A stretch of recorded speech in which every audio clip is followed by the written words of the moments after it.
Hi guys. Chapter 30, Aldo Braff. Just because you've got anger management problems doesn't mean there isn't plenty to be ticked off about. Second, the internal combustion engine finished second in this district science fair. It could have been better to finish 150th than to come so close to winning only to take an L.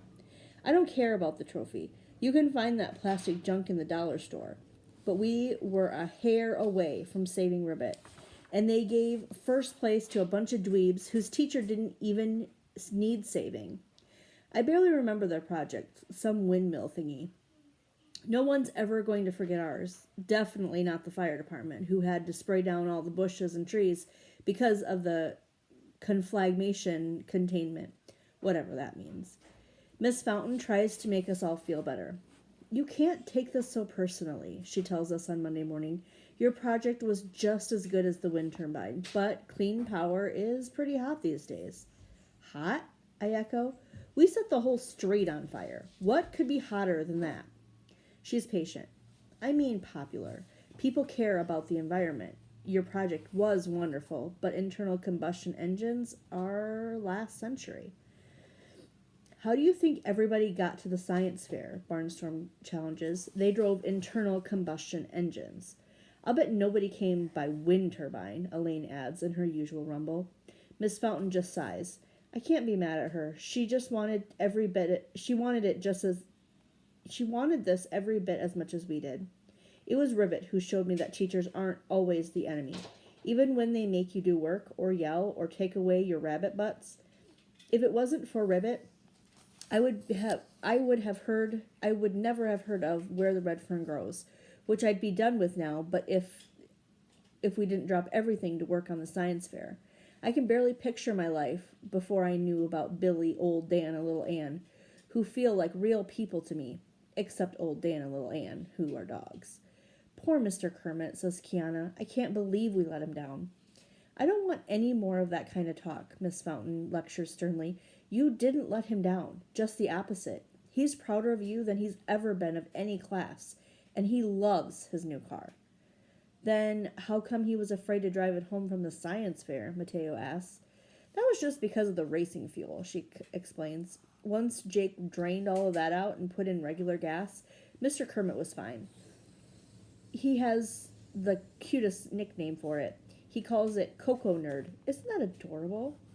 Miss Fountain thinks a lot of things are adorable. That's not my style.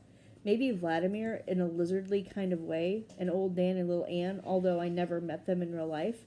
Anyway, Ribbit might be psyched about his car, but he isn't psyched enough to come to school today. Even worse, our sub turns out to be Dawn of the Dead again. To be honest, she's not as mean this time around. Some of that might be that we're so depressed about losing Ribbit that nobody has the energy to give her much of a hard time. We drop a few textbooks, but our hearts aren't into it enough to get the timing right. Who can buzz out a fake power hum when the best teacher in the world is getting shafted, and you could have helped, but you failed?